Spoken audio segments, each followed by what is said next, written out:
La vie d'un Congolais ne vaut-elle pas la vie d'un Ukrainien?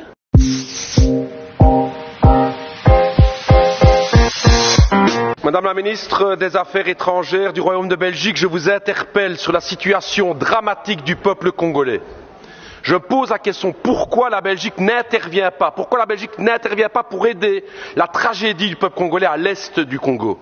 5,4 millions de morts, des centaines de milliers de déplacés, 1 million de réfugiés à Goma, et une responsabilité écrasante qui pointe du doigt le Rwanda présent à l'est du Congo avec son armée.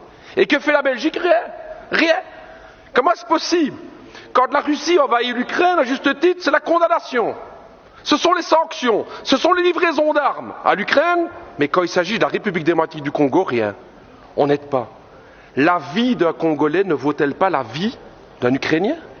La vie d'une Congolaise ne vaut pas la vie d'une Ukrainienne? C'est la question que tous les peuples d'Afrique se posent. Pourquoi ce deux poids, deux mesures? Qu'est-ce qui se passe dans la politique belge aujourd'hui? Alors je vais vous le dire, Madame la Ministre, non seulement la Belgique ne fait rien, non seulement les États-Unis ne font rien, mais je vais me dire plus. Hier encore, l'Union européenne a signé un accord avec le Rwanda. Un accord sur quoi? La gestion durable des matières premières. Nous y sommes. Le coltan, le cobalt, le nickel, le diamant, le cuivre.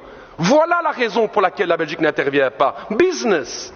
C'est l'argent. C'est ce que mes amis congolais me disaient. J'ai travaillé 2 ans à Kinshasa. Et ils me disaient, Raoul, ce qui se passe en fait avec le Congo, c'est ça, c'est que notre sous-sol est plein de richesses et que l'Occident regarde pour se faire de l'argent. Parce que ce deal avec le Rwanda, soyons clairs, c'est pas du Rwanda que viennent les diamants, c'est pas du Rwanda que vient le cobalt et tout. Tout ça vient de l'Est du Congo. J'ai envie de dire à tous mes camarades congolais et à l'ensemble des peuples africains, on le voit aujourd'hui, les puissances occidentales ne pensent pas à votre bonheur, elles ne pensent qu'à une seule chose, c'est l'exploitation de votre sous-sol.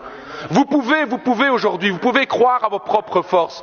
J'ai envie de dire, moi, au peuple congolais, pensez à cette pensée de Patrice Emery Lumumba, cette force du Congo, justement. Pensez à Kwame Nkrumah, justement, le panafricanisme qui doit être là. Pensez à Thomas Sankara, qui disait clairement, effectivement, que les peuples africains peuvent prendre leur destinée en main. Ne comptez pas sur les gouvernements occidentaux pour vous soutenir, mais par contre, les peuples d'Europe sont à vos côtés, peuples africains, pour vos combats, pour une vraie indépendance économique et démocratique.